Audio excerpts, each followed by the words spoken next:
Hello, hello, everybody come in. Hi, Debbie. Hey, I got your text. I'll message you later on today. All right. Hi, everybody coming on in. As usual, let's do a tech check here. The first person that hears this, please let me know that you can hear me and that audio and video are good. And I'm just going to change some settings on here so we can have more interaction today. And I will look at the chat in a moment to make sure you guys are good with audio and video. Okay, let's see here. All right, still just waiting to see if we're good. Okay, so hey mom, how are you? Can you hear me okay? I need to hear a yes, your video and audio are good. Okay, thank you, Linda. Thanks, mom, appreciate it. Okay, you guys, we're gonna get started in just a moment. I'm gonna shut down some windows. I've had some sketchy Wi-Fi. The wind has been crazy here off and on for this week, and I have seen some fluctuations in Wi-Fi, but as a reminder, if anything happens where I disappear for any reason, just stay put and I'll come back and we will resume where we were. Okay. All right, looks like all is well. All signals are up and moving. Good. Okay, fantastic. So I'm gonna leave my camera on for a moment. I wanna read a little bit from a book today about sleep. I'm gonna start with the introduction of this topic, sleep optimization, and the ABCs of how to get more Z's and how important it is that we really think about sleep differently. So I'm going to read a little bit of an introduction, and then we're going to open up the slides and get started. So this book is by Dr. Michael Breus. It's an older book, and it's Breus. I will be providing a replay with all of the links that you guys need to follow the recommendations and suggestions that I make. It's an older book, but I thought it was appropriate. Not only could I not find the other book that I have by him, but I thought this was appropriate for what I'm going to be talking about today. So he calls this the introduction of vital sign of health. So it says nothing is more frustrating than getting a bad night's sleep and feeling tired, cranky, and older the next day and the day after that. It's perfectly normal to feel fatigue once in a while, but when we experience long-term exhaustion, disappointment in our productivity, illness, weight gain, and general feelings of depression, anxiety, and dissatisfaction with life, few of us stop to consider the one thing that we can alleviate, if not prevent all that can alleviate. I'm having a hard time. If not prevent all of that, and that's sleep. So this is your guide to getting supreme sleep, right? Your personal manual for finding sound sleep night after night to the best of your ability. Sleep problems, after all, are estimated to be the #1 health issue in the United States. So a couple more sentences here and we'll get started. Many people are living like zombies, sacrificing sleep to meet waking deadlines, turning to drugs and stimulants to stay awake, or drugs and depressants to fall asleep and remain that way until the morning alarm rings. A record 43 million prescriptions for sleeping pills were written by US doctors, shocker, in 2005. And by 2010, it was estimated that the pharmaceutical industry would be reaping at least $5 billion a year from such sales. You guys, this is 10 years later, and that number has significantly increased across the board for prescriptions and the amount of money that big pharma is making on people having trouble sleeping. So in the interest of staying with this theme of getting back to the basics on how can we stop overwhelming ourselves and move into a state of better health and in a way that feels good to us financially, emotionally, physically, and mentally, is to get back to the basics of all of the topics we're talking about, all of these 7 essentials. And today, sleep optimization, some people say it's the most important thing. I think that sleep can be undone by stress, which is what we're going to look at today. So sleep, stress perception was going to be my first one, right? And then whole food, and then safe movement, and then sleep. So let's get into this. And if I could get a hands, or somebody tell me that you can see my screen. Hold on a moment. One of these settings is off a little bit. And I will go into the webinar once I check the chat. Can you guys see the 7 Essentials series? Yes, thank you. You guys are Johnny on the spot. Doreen and Linda must have had their coffee today, right? Let me turn off my camera as always, just so I don't get distracted by myself. And let's get started. Okay, so the 7 Essentials series, sleep optimization, number 4, the ABCs on how to get more Z's. I am struggling. Let me get a drink of water, you guys. My mouth is super dry. The pollen here is ridiculous. And our disclaimer, as always, everything I share today is based on my own experience. You guys know the drill. Take what resonates with you, leave the rest. It's your responsibility to use this information in today's webinar in a way that feels best to you. It is not diagnostic or prescriptive advice, and only education for you to make better decisions for your health. I'm Carmen Hunter. I am the founder of the Institute for Functional Health Coaching, Carmen Hunter Health, and the Health Coach Mentorship and Mastery Group. There are a lot of new people registered for this event today, which I'm so happy to see. That means you guys are inviting your friends and family to come in and learn about how to feel more empowered and more independent from the dependency that we've had on conventional medicine. All right, what we're covering today. What does it mean to be functionally sleeping well? Some sleep stories we tell ourselves. What is the definition of insomnia? What affects our sleep? What are the short and long-term effects of not getting enough sleep? And what can we do to start sleeping better today? As always, you guys look to the bottom of your screen where you see the Q&A. If you have any questions at all today, it doesn't have to pertain to sleep. It can be about anything we've been talking about health. Feel free to drop that in the Q&A, and please introduce yourselves. Where are you from? Are you a health coach? Are you someone that has been struggling with your sleep, and how did you find your way here? Drop that in the chat, because I do save those chats to learn about what you guys want to hear about, how many health coaches are here, how many people are hearing about what we're doing here at Carmen Hunter Health. So please share who you are and all that good stuff in the chat. All right, we'll start with the definition of functionally sleeping well. This simply means to feel well rested enough to meet the needs of the day with healthy energy and without feeling fatigued during or after stressful moments in the day. All right, I made this up, and this is my definition of what it means to be functionally sleeping well, and it's based on experience, not only for myself, but also having hundreds of clients where this was one of the top things that everyone struggled with, was not getting enough sleep. And it also means not depending on coffee or an energy drink to start the day. Now, if you love your coffee in the morning like I do, then great. But if you need your coffee in the morning to start your day, not great, right? And I just want to throw this reminder in, because it's, over my lifetime of being a student at college, being a person that has worked crazy hours in restaurant business, being a mom that has, that breastfed for 14 months and was up at night, I've experienced all of the craziness of sleep cycles, the good, the bad, and the ugly. But the one thing that I never did fall a victim to was using an energy drink to work out, using an energy drink to wake up, or using an energy drink at all. It's one of the most toxic things that you can do.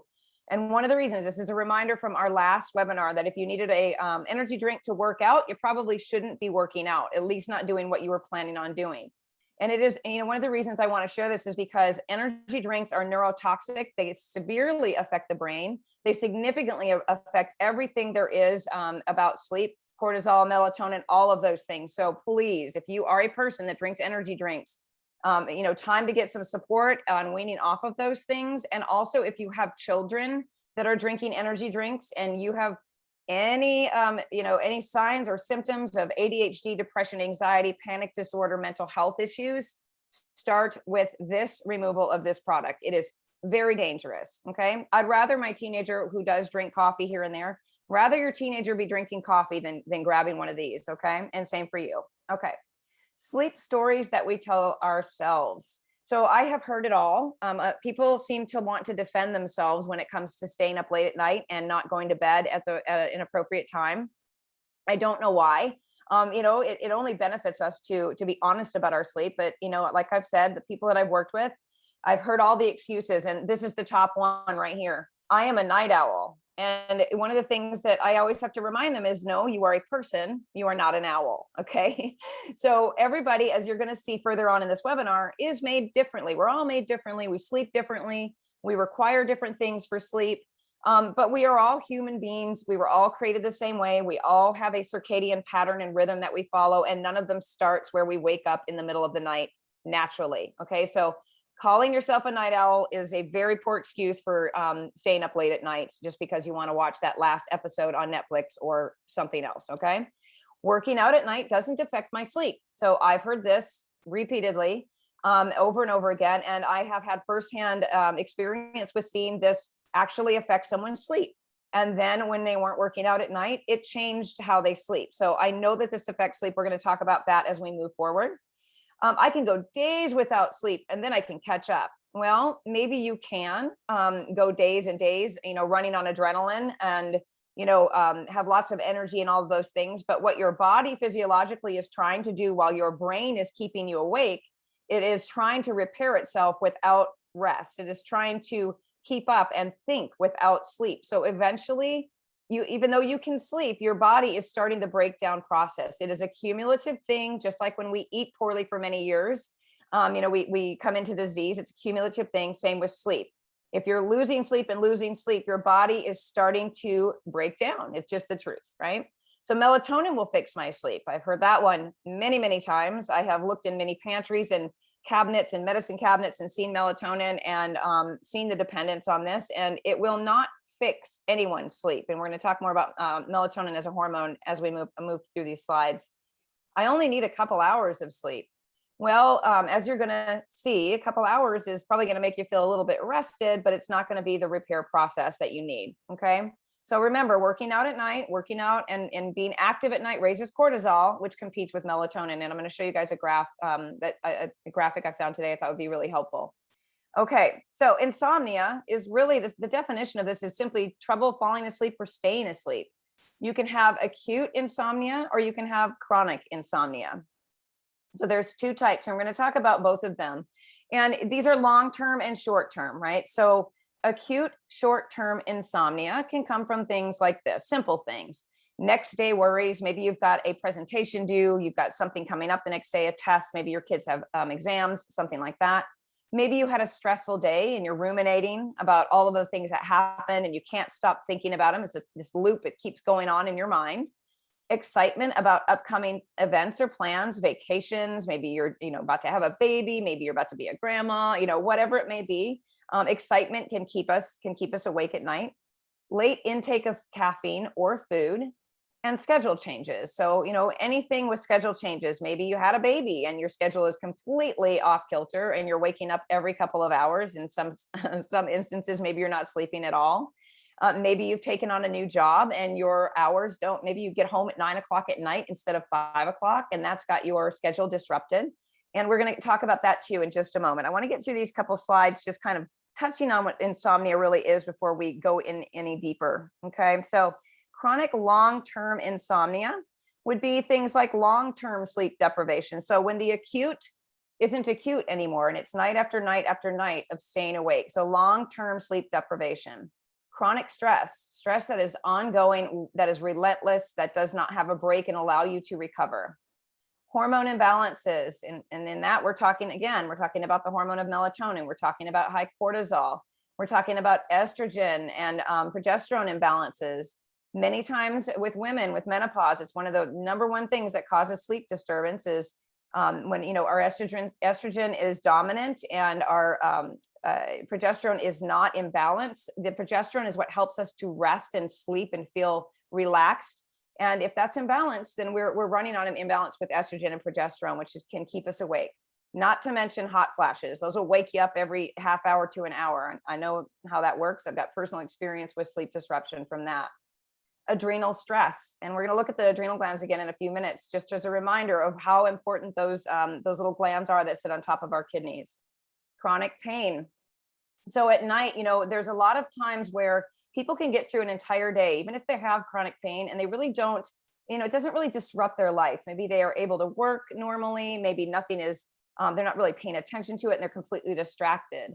But when you get in bed at night and you're a person that has chronic pain and your nervous system starts to relax, right? You start to relax, your brain starts to calm down. Actually, your nervous system and the wiring in your body that accepts those pain receptors and whatnot can actually elevate your pain and bring it to the forefront of your mind. So you become more aware of pain. So even though your mind is calming down, your body is now sending these signals. It's kind of like, so if you've ever known anyone that has had neuropathy. So neuropathy is, people who have diabetes have neuropathy in their feet, which is significant pain of the nerves have died. The myelin sheath has been damaged, and their nerves are just chronically irritated and in pain.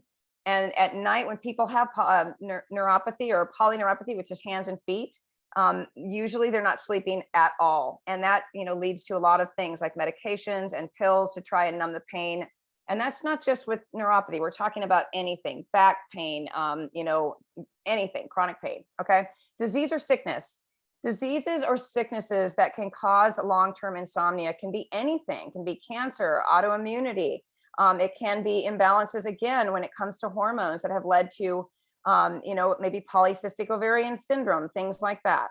The list is very long when it comes to disease and sickness. So the blanket term of autoimmunity is a good one to use and remember. Regular late night drinking or eating. And I'm not just talking about only alcohol, although alcohol is one of the bigger contributors to insomnia, but I'm talking about maybe drinking things at night that might have caffeine that you're not aware of, right? Maybe you're eating sugar, maybe you're eating too much sugar and you wake up with night sweats from the sugar. Emotional turmoil. So maybe you're in a situation where you are in the process of, leaving a long-term relationship. Maybe you are having stuff with your friends and you're not getting along, or maybe your child is struggling and you're having emotional turmoil from that. That can keep you awake as well.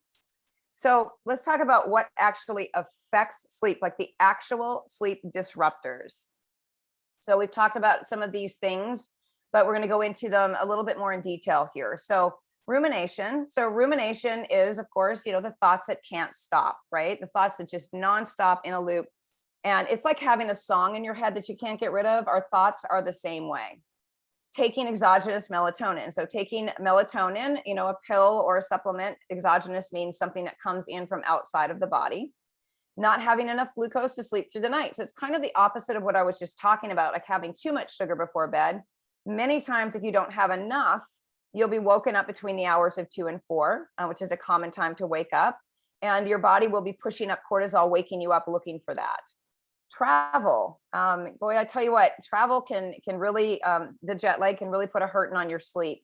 I went to Italy a couple of years ago, had absolutely no problems acclimating on the way there. I came home and I think it was almost 2.5 weeks before I actually felt like a normal person again. And it was absolute misery. There are ways to mitigate that. And we'll go into the melatonin thing and how that can be helpful in just a moment. Medical conditions, we talked about pain, food intolerances or allergies. So this is something a lot of people don't realize is the food intolerances and allergies, they don't just affect your gut, they affect everything. I had a person that was not sleeping at all. She was awake constantly. She said she would drift in and out. It was like she just couldn't get into deep sleep. She took gluten out, had her first good night of sleep in years. And I'm not making that up. That is an absolute truth. You can look at any book on gluten intolerance or allergies, and one of the side effects there is having disrupted sleep. Television and blue light before bed. Kids, pets, and snoring spouses. This picture, even though comical, is something that I actually have used to do. A couple times when I was married, I had a loud snoring spouse at the time, and I would just get so frustrated. He's over there just snoring away and I'm wide awake, and I literally would reach over and just pinch his nose out of frustration for just a second, just so I could just get some silence, right?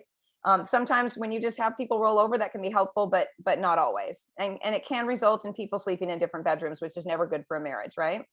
Staying up too late, staying up past that circadian window. Hormone changes, as we've talked about, menopause, medications.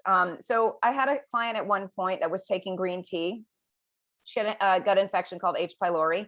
Green tea can be really beneficial for H. pylori, and she was taking that at the advice of her doctor, but she was taking it at night, which green tea is known to stimulate you. So once we figured that out, she moved the green tea to morning. She was able to go back to sleep. Alcohol and nicotine. So remember this, if you are someone who smokes and you cannot sleep, nicotine is a stimulant. So that is definitely something that can keep you up at night. Sleep apnea and depression and mood disorders. So all of these things, and I could probably have done 3 or 4 slides on this, on sleep disruptors, but these are some of the more common ones that people experience. So I want to touch on the 8-hour myth, and I want to tell you about some sleep types in just a second here. So the 8-hour myth, everybody says, everyone should be getting 8 hours of sleep. And that's not necessarily true. So Dr. Bruce, the person I read the intro of the book from a few minutes ago, he's a renowned sleep expert. He believes that every person has a master biological clock that just ticks away inside of their brain, and dozens of smaller biological clocks throughout their body. But unlike a normal clock, not every person's clock keeps the same time at the same pace, right? So this 8-hour myth is it's true. It is a myth. If you've ever heard someone say, I'm not a morning person, there is a reason for that. Some people are meant to be more productive in the morning than at night, and vice versa. But again, it doesn't mean that you are actually a night owl just because you're more productive at night. So believe it or not, your body has been programmed to function much better at certain times of the day than others. Based on general morningness and eveningness preferences, different people fall into different classifications, and these are called chronotypes or chronotypes. I think I've got that right. Chronotypes. I got the spelling wrong, but I'm going to share a link with you guys so you could take a quiz and find out what kind of sleeper you are. So he kind of breaks it down into four kind of fun ways to think about sleep. Dolphins are light sleepers who are often diagnosed with insomnia. This might be the person that wakes up at the smallest thing, right? And I don't mean the person that has really high cortisol and wakes up with a fight or flight, heart pounding, palpitations, and that kind of thing. Just someone who sleeps relatively light and wakes up easily. Lions who tend to wake up early with lots of energy, but by evening they're exhausted. So this might be the person who leaps out of bed at 4:30 in the morning, goes for a 4 or 5 mile run, comes home, gets all the lunches ready, gets the day going, goes to work, and then by the time they get home, they have nothing left. Bears' internal clocks track the rise and fall of the sun. They need a full 8 hours of sleep. Wolves have a hard time waking up early and are most energetic in the evening, which I find very interesting because I really haven't met a lot of people who are super energetic in the evening. But again, I'm going to give you guys a quiz so you can go out and take this quiz and find out what kind of a sleeper you might fall into. None of this is hard and fast, right? It's not going to be true to the period here. It can be maybe you're a light sleeper and you like to sleep in a little bit later in the morning. So take the quiz and just kind of get a general idea of what feels best for you. So this is a loose outline on age and sleep. Newborns sleep about 17 hours a day. Toddlers and young children, 11 to 14 hours. And this includes, the naps that they're making up for lost nighttime sleep. I've never really understood why people, say it. I've said it too. Of course, it's just a statement we have. I slept like a baby. Well, babies, yeah, they sleep a lot, but not solidly through the night, right? Teenagers, 8 to 10 hours. And this, I know I have a teenager right now. I wish that he would get more sleep, but I will say this, and I've said it before, one of the things that is most troublesome to me as a mom of a teenager is the fact that these kids have to get up at 6 o'clock in the morning, which is outside of their sleeping circadian pattern. And they have to start learning before they're even supposed to really be truly awake, fed, and out the door yet. So I wish the public school systems, well, all school systems would move to a better schedule for teenagers where they are more apt to learn and be alert while they're learning. I think that's one of the reasons why we have so much ADHD is that children they're not getting enough sleep and they're forced to get up and learn outside of the window of their normal clock, which is not good. Most adults need 7 to 9 hours. And if you're over age 65, 7 to 8 hours is a general rule. And at times it's going to be broken up throughout the day. I'm sure that there are some people on here that are either over the age of 65 or have parents or grandparents that like to rest their eyes or take a snooze in their chair here and there. So 7 to 8 hours of sleep overall, broken up throughout the day is usually pretty typical for over 65. But for me, I want to go back again to the definition of functionally sleeping well. And that, again, means feeling well rested enough to meet the needs of the day with healthy energy without feeling fatigued during or after stressful moments in the day. Now, why I say after stressful moments in the day is because when we get stressed out, that sucks the life out of us, right? It saps our energy. It pushes cortisol and adrenaline, all of those stress hormones, and that can exhaust you. I don't know if you've ever think about a time where you have had maybe a near car accident, maybe you've had a significant scare, a medical emergency or something like that. And I know for myself, when I've had a significantly stressful day, at the end of the day, I feel like all of my energy has been drained out if I haven't had enough sleep. So paying attention and really getting dialed into your instincts and what's going on within yourself. That's the theme of the 7 essentials is listen to your body, trust yourself more than you do others, get back to the basics of care, right? And that means really dialing into yourself. So I'm saying that when it comes to sleep, you can follow a guideline and listen to what other people tell you is good for them. You can listen to what your doctor says you should do or whatnot, but it really comes down to getting honest with yourself, just like we talked about last week when we talked about safe movement, being honest with yourself and asking yourself the hard questions. Do I have enough energy today to do this workout that I have planned? Do I have enough energy? Did I get enough sleep, to be able to carry out all of the things that I need to do today? Or do I need to augment my routine and my schedule? So again, you guys, moving into independence and away from dependence on conventional medicine and doctors and all of those things means getting into your own body, paying attention to your own mind and what's going on with yourself and making good decisions for yourself. So supplements can be helpful, but they can be harmful. So earlier I said we're going to talk a little bit about melatonin. We're just going to touch on this briefly. So one of the things that people seem to not understand or know or be knowledgeable about is that melatonin is a hormone. It is primarily released by the pineal gland at night to induce sleepiness. So this is a hormone. This is not like you're taking an Aleve or an Advil. You're not taking a baby aspirin. You're not taking a pill for reflux. You're taking an actual hormone. So when that happens, when we take that exogenous melatonin outside of our own body, we can disrupt our own body's ability to make it.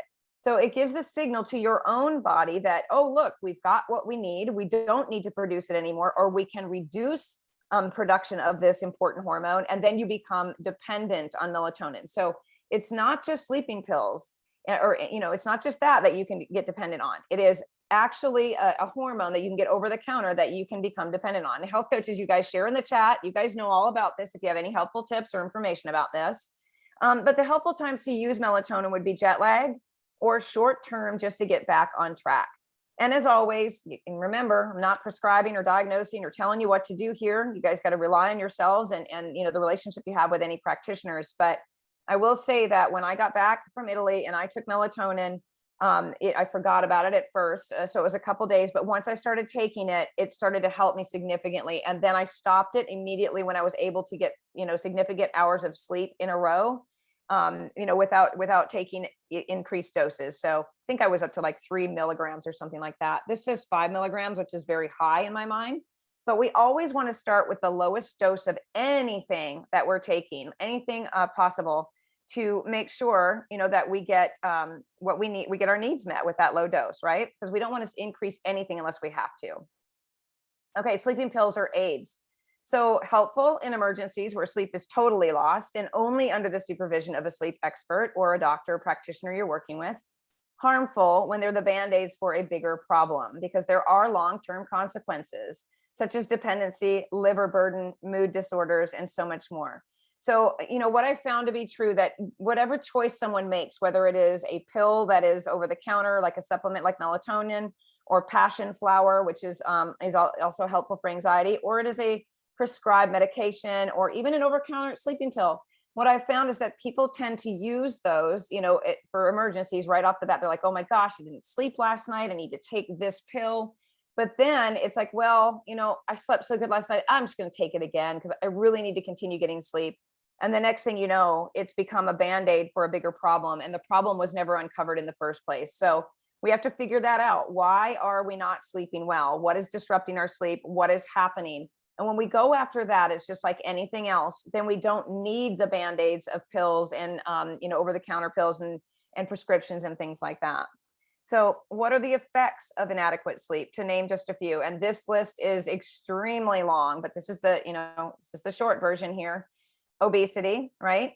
Diabetes, depression, anxiety, poor work performance, not to mention injuries that can occur, slower recovery, irritability, heart issues, and relationship issues. So these are some of the top things that I've seen on intake forms when I've worked with my clients. And all of these things, sleep is so important for repair. So just remember that when we sleep, we repair. So if we're not able to repair our body after, say, a workout, right? Poor workout recovery, slower recovery. Our brains aren't functioning as well, so we may not perform at work as well. Our anxiety could be increased, right? So we have more cortisol running through our bodies. Relationship issues. I know I've done a lot of snapping when I haven't had enough sleep, and I've been snapped at by people who haven't had enough sleep. So, and I also noticed that back when I was struggling with sleep, I put on a couple of extra pounds as well. I don't know if it was due to the increase in cortisol. I don't know what it was from, but I definitely put on weight when I was not sleeping well. So I want to bring a reminder back into your vision here of factors that affect the adrenals. We talked about these guys last week. They sit on top of your kidneys. These little guys do so much work for us, right? They're involved in all of your stress responses. They're the messenger that tells us that things are too much for our bodies. So when we talked about it, we talked about all of the effects that it can, the things that can affect them. So just take a moment and look at this chart. A lot of these things are what affect our sleep as well, right? Overexertion, smoking, psychological stress, financial pressures, emotional stress, marital stress, fear, prescription drugs, coffee, all of those things. So very similar. These things can be talked about side by side most of the time. So let's talk about sleep don'ts. So the sleep don'ts, no TV in the bedroom. And I know, I mean, this is the number one thing people like to tell me, well, I sleep better when the television's on. Well, maybe you fall asleep to the TV being on, but what is the quality of your sleep once you're sleeping? So I also want to put a little bit of a, a kind of a caveat in here that yes, some of us share bedrooms with other people, and you might have someone there that says, I have to have the TV. I don't care about your sleep. Well, that's a relationship problem, right? That's something that you have to talk about with the person you're sharing space with. But, I want to give a tip here, and I want to give a little bit of just some language. So if you're sleeping in a room with someone, you're ready to take the TV out of the bedroom. They think that has to be there and they're not ready to remove it. Have a conversation about it and just maybe say, I'll tell you what, let's compromise. Can we take the TV out of the bedroom for just a week, just 1 week with the TV out of the bedroom? And if you're not sleeping better and I'm not sleeping better, it can come back in. If I'm sleeping better and you're not, then we'll have to talk about maybe taking a break from sharing space, because we want to honor someone else's sleep style, right? And someone else's sleep type as well, but not to the detriment of our own. So no lights coming in the windows. Even a crack of light coming in from outside during a full moon or a street light that comes in can filter through your eyelids, suppress your melatonin, and raise your cortisol. I've had to, even for my own sleep, have had to put a piece of tape over, like Band-Aid tape over the little light on my smoke detector at one point, because my sleep, I just wasn't sleeping. I couldn't figure out. And it was like really bright in my room. I covered that light up, and within 2 nights, I was sleeping better. So yes, every bit of light matters. So no late nights on the computer or electronic devices. I mean, this should be common sense for all of us, but a lot of people think that helps them to relax and fall asleep, when in reality, it doesn't. No late night binging. So we don't want to be eating heavy meals close to bedtime. No alcohol close to bed, at least not on a regular basis. I understand, we were out at a party late Saturday night, and trust me when I tell you, I paid for that all day Sunday, because we drank wine a little bit too late in the evening. No working close to bedtime. So when we work and we stimulate our minds, as you know, we may shut down our computer or turn off our phone, but our brain is going to constantly be thinking and ruminating on those things that we have to do tomorrow, right? The to-do list, the never-ending to-do list. So the first step to better sleep is always going to be to reset your circadian rhythm. So I want to stay on this for just a moment. I don't want you to see this as a regular clock, even though it's kind of laid out with the noon at the top as a regular clock. I want you to notice the midnight at the bottom. So when we reset our circadian rhythm, which we talked briefly about last week, and hold on, let me get a drink so I don't start fumbling my words again. When we talked about it last week, we had a little bitty chart. This one I thought was pretty good to show you what really goes on in your body when you are waking up until you go to bed at night. So take a look at the right side there where it says noon, and then it has that target, right? That's coordination, and it's in military time there. So that's 2:30 at 2:30, and it's not hard and fast. It's not like the clock switches from 2:29 to 2:30 and all of a sudden, you can stand on one foot and touch your nose. Okay. That's not what we're talking about here. We're talking about within that window of time, better coordination. Fast reaction times at 3:30, same type of thing. Greater cardiovascular efficiency and muscular strength. And, I'm going to say that on this one, I'm much better working out in the morning. I have my highest energy, which we're going to look at in a moment.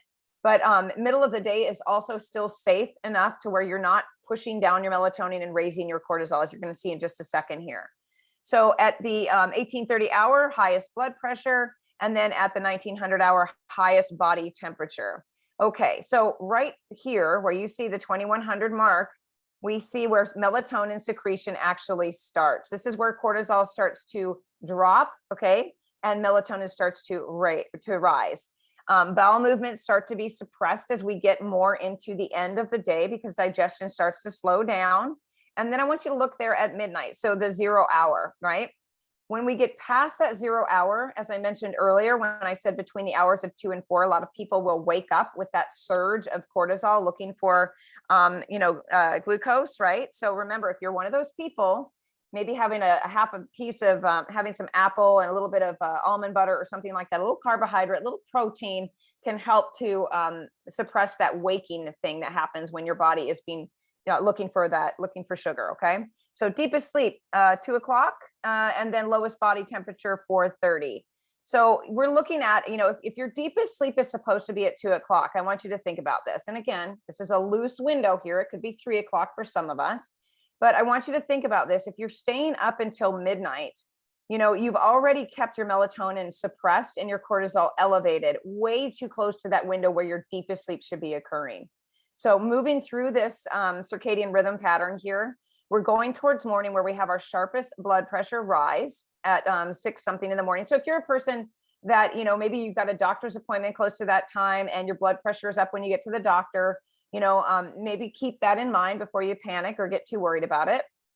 7:30, your melatonin secretion stops. Spelling error on someone else's chart here for change. Your bowel movement at 8:30, bowel movements start to happen there at 8:30. Highest testosterone secretion is at 9 o'clock, and your highest alertness is at 10 a.m. And then we start that whole rhythm all over again at noon. So this is a super helpful chart. I'm happy to include this in the replay. If anybody's interested in seeing it, let me know in the chat and I'll do that for you. So I love this chart because this is the #1 way to get better sleep. But the way to get better sleep is to balance your hormones, and nothing does that better than following the circadian rhythm that is happening within our human bodies. So instead of adding in sleeping pills, biohacking EMF sleep products, and kicking the cat out, I'm going to show you a couple of things to try. And when I talk about biohacking EMF sleep products, I just want to say shiny objects everywhere, right? Don't be grabbing the $500 unit that you put on your wrist that tells you how much sleep you should have or helps you to rest, or there's some things out there that you can put by your bed, but they're electronic and they say they help you sleep. Electronics do not help you sleep. In fact, they do the opposite. I unplug and take everything out in my room. I don't even have a digital clock. My phone is in my bathroom 90% of the time, unless my son is spending the night out, then I keep it on next to my bed, unfortunately. But I have a clock, which I absolutely love, and I'll share that in the replay as well. It runs on a battery and it has a tiny little light on it and it doesn't tick. That's a big thing for me. But getting back to the basics for me was like, how can I just find a dang clock that doesn't plug in or have red letters or, have anything that has to be plugged into a USB plug. So back to basics with everything, and save your money on a lot of those products because they don't work and they can make sleep worse. This is one of the things that does work. The blue blockers. So she's wearing a cute little pair of blue blockers. Mine don't look so good. I've got several pairs of them and I keep them around the house. Sometimes I forget to use them and I can definitely feel that at night if I don't wear them. But one thing I want to caution against is that blue blockers, although helpful, can be used as an excuse to stay on electronics late at night, which looks like what she's doing here, right? So we don't want to use them as an excuse like, oh, I can watch this last episode on Amazon Prime until 1 a.m. I've got my blue blockers on. No, they're going to help mitigate some of that, but they're not going to keep it all out. So helpful during the day as well, but definitely don't depend on them. So here are some sleep do's. Darken your bedroom, right? Completely dark. I mean, we're talking like, how does a bear sleep? So lower the temperature of the room. Bears hibernate in caves and it's very cold. That's one of the ways we're all like a bear. The lower the temperature of the room, the darker it is, the better we sleep. If you stay up late, if you stay up late, here I am again, grammar and spelling errors. If you stay up late, start dialing back the time in 15-minute increments. Okay, so if you go to bed at 1, it would not make sense for you to try to go to bed at 10 because you would lay there until 1, wanting to go to sleep. So if you go to bed at 1, dial it back a little bit. Try for 12:45 for a couple of nights, then dial it back. 12:30 for a couple of nights, 12:15. Maybe give yourself a 30-minute increment, 11:45. So whatever the window of time is that you sleep best in, you're going to find that by dialing it back and then finding out when do you feel drowsy and ready for sleep. When, and I'm not talking about, walking to your room where you actually can't keep your head up. Being in your bed with a book, reading before you go to bed, feeling yourself slipping into that, the melatonin coma, so to speak, and then checking your clock and saying, oh my gosh, it's 10:30 and I'm tired. I'm tired right now. So maybe your window of time to go to bed might be 10:15 or 10 o'clock. Make a to-do list right before you go to bed. I call this the brain dump. And I'm famous for this. I've got index cards all over the house where I write things down throughout the day. But at night, I keep a notebook by the dresser and I write everything down that I could possibly think of from, don't forget to get lunch and meat for Braden's lunch to your webinar at 3 o'clock to this, just things that I don't want to have to keep in my mind. I will put them on a piece of paper and it works every single time. Use a noise machine or a fan for white noise, drowning out anything going on outside, or maybe people walking around in your house, things like that. And if you're prone to waking again at 2 to 4, just as a reminder, eat a small carb and protein snack before going to bed to avoid the glucose surge. And then one tip that I want to give to you that worked for me when I was in fight or flight and I could not get out of it. I could not get out of the fight or flight because I had so much going on and I could not, writing it down at the time was not working for me. So I literally would write it down and then I had to come up with a mantra before I went to bed, something that I said to myself to calm myself down, to bring down that adrenaline surge and the cortisol that was going on. And it was so simple. And I would say to myself, everyone is sleeping. It's nighttime. There's nothing that you can do right now. And I don't know why it worked for me, but even if there were people in other parts of the world that were awake, it worked for me to say the world is sleeping. The world is sleeping. Everyone is sleeping. And then later on, and the things that I would tell, my clients, that I would say, God turns the light out for a reason, right? So there you are. God turns the lights on and he turns them off. So artificial light is one of the biggest problems we've got when it comes to sleep. So we have to get to the root of the problem, because you can do all the work around this. You can be doing all of the things that I'm talking about today. If you're still not sleeping, you've got to get to the root of the problem. Is it a heavy metal toxicity? Is it, things that you're unwilling to look at in your relationship? Are you in denial of maybe unaddressed traumas that are, in your mind or in your heart that you haven't addressed yet that you need to? It is time to get support. Sleep could not be more important when it comes to repairing your mind and your body. So if you are regularly losing sleep, you're gaining weight, you're unable to recover from easy exercise, or you just feel exhausted and fatigued all the time, don't run out and just assume that you need to get an adrenal test and spend money on a cortisol test and go to the doctor to get a sleeping pill prescription or anything like that. Really start thinking about it. What is going on in your life? What is going on in your mind, in your heart, in your relationships, in your home that could be causing you to lose sleep? It is all about always investigating and getting to the root of the problem. We don't want to put band-aids on things. When we take a sleeping pill or we take melatonin or, anything like that, or we would biohack it with some, electronic device, it's really like putting a tiny little band-aid when your arm's been cut off. You're not going to fix the problem. You're not going to stop the bleed. So remember that. And it all starts, you guys, with the first essential, which is stress perception. And I, told you before, I want to cover every one of these, as we go through them all, remind you of them. The first essential is stress perception. So if you were even thinking about, the fact that you didn't sleep the night before, let's say you're heading into bed and you're like, oh God, I'm going to be awake tonight again. Why didn't I sleep last night? Getting yourself worked up about it and getting yourself stressed out about it is going to, it's going to do the opposite. You're going to lay awake and worry about the fact that you can't sleep. It's one of the worst things we can do. I know, because I used to be the same way. I used to sit there and go, great, now I'm going to be awake again. So one of the things that I have found to be helpful is to say, okay, so if I am awake tonight for any reason, maybe there is a reason that I'm awake. There's a lot of people out there that believe that when we wake in the night, it is for a purpose, as long as it doesn't go on too long. And it's called the dark night of the soul.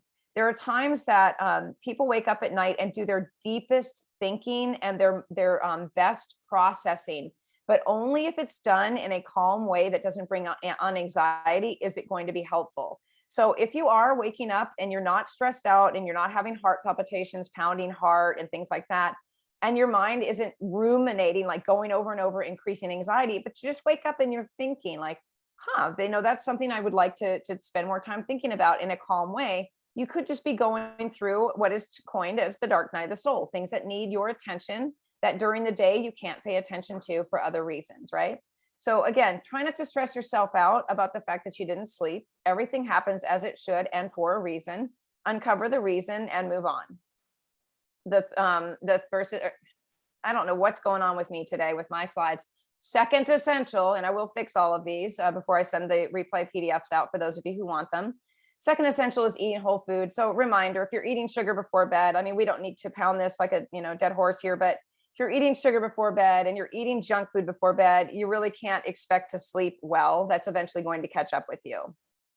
And the third essential is safe movement. So movement that was safe for the healthier body in the present moment. So if you are exercising close to bedtime and raising that cortisol level and suppressing your melatonin, you can only expect it will catch up with you. So not right away. It might take, a week, a month, I don't know, a couple months. But if you're a person that exercises at night, try to think about a better time for that. And remember that circadian rhythm clock where your energy is highest in the morning, and, your muscle growth and all of those things is like, what was it, 3 o'clock in the afternoon? So try thinking about moving your movement into times that would be better for your body.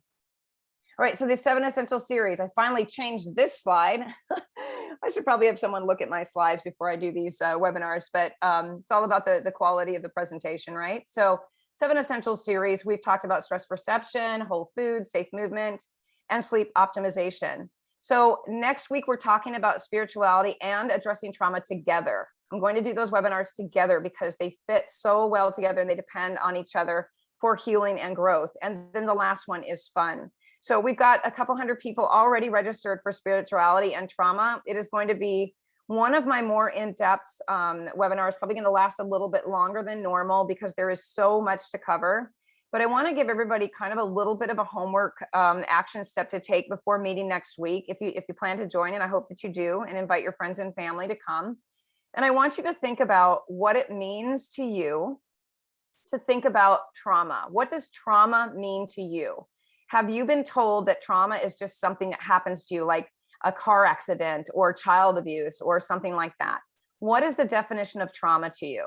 And when you're thinking about that, I want you to be still and quiet in a place where you can actually think. And I want you to listen for anything other than the voice that is coming into your mind. So maybe you sit down and you say, all right, I want to think about what the definition of trauma is to me. And then all of a sudden you go, oh, well, that's a car accident. But then maybe in the back of your mind, something comes in and says, my divorce was traumatic. And maybe you're pushing the divorce away, right? You're pushing away. No, that's not trauma. A car accident or child abuse, that's trauma, right? Maybe you had surgery and that was traumatic. And maybe something's coming in, you lost a best friend in the last year, you've lost a best friend because you have different beliefs about what's going on in the world. And that was traumatic for you, but you're not listening to that voice. It is so important that we stop shutting that voice out that is trying to tell us what's best for us, right? So, I talked about the voice inside of us. We all have a voice inside of us, but we've become masters at quieting that voice. And I'm going to get into that next week when we talk. So when I present, we're going to be talking about how to listen more to that inner voice inside of you. That is the guidance that we all should be paying attention to, because our mind can tell us anything.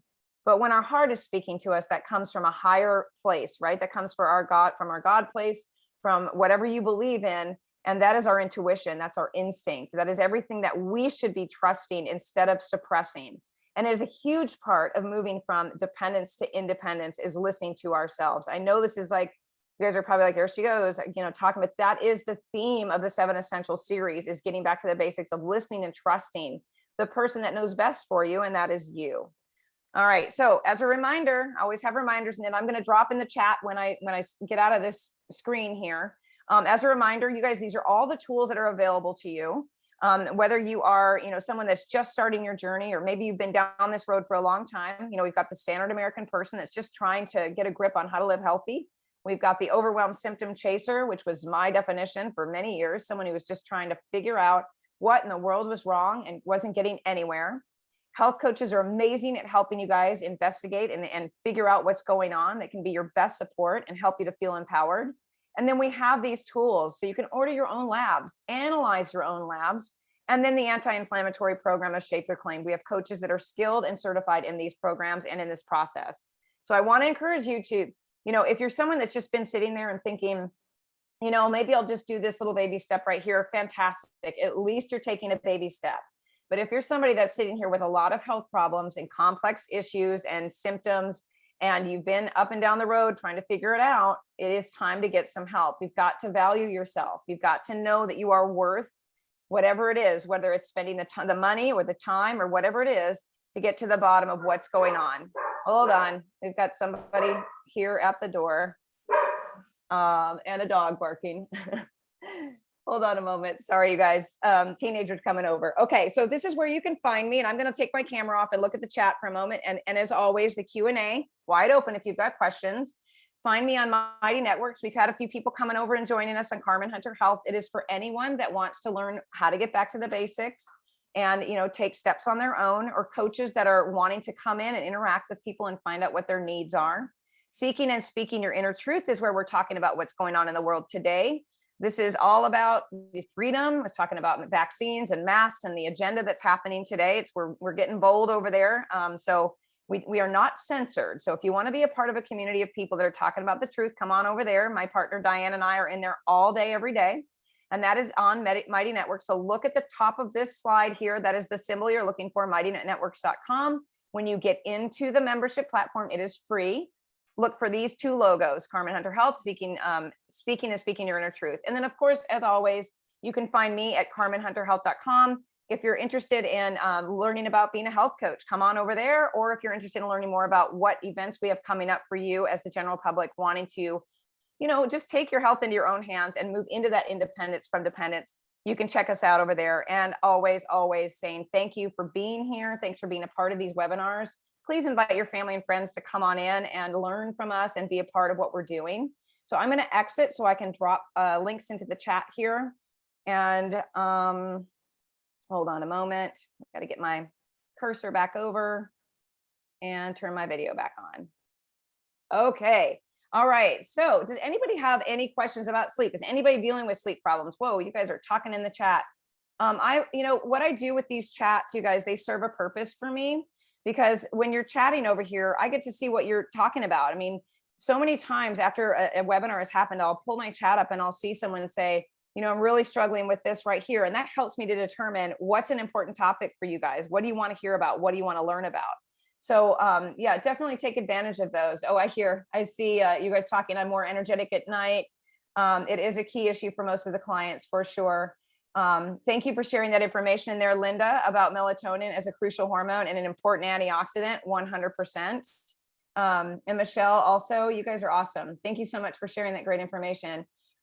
Okay, so Tony's saying I would like a copy of the circadian chart. So let me make myself a note so my team can include that. And then in the replay. And then also, let me just keep scrolling. Okay. And I will, yep, you want this copy of the slides as well. And I'll present those as well for you guys in the replay. Okay. And thank you for the feedback there, Doreen, on Shape Reclaim. Yes, and best investment she's ever had. So fantastic.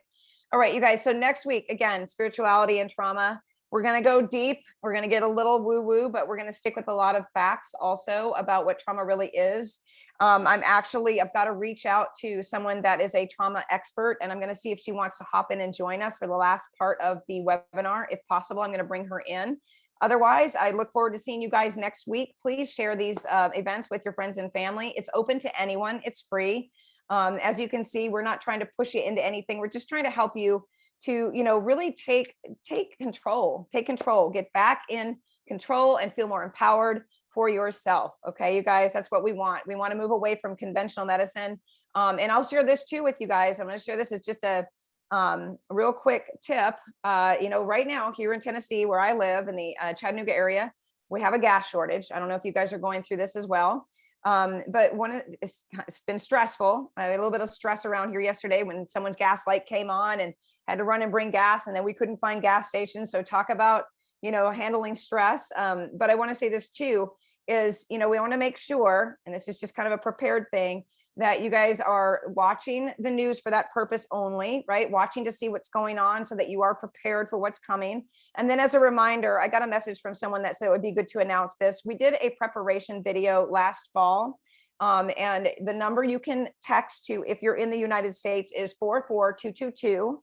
So the number is 44222 with the word all caps prepared. So when you put that in, you're going to get a webinar of myself and my partner, Andy, that we did talking about how to get prepared for what was coming. And gas shortages was one of the things that we talked about, which tells me that it's important to share that video one more time, because the things we talked about are, you know, they've been unfolding and unraveling and they're starting to happen. So, you know, feel free to go out there. I see a question in the Q&A, but feel free to go out there and you know, text that number, you guys, so you can get access to the webinar.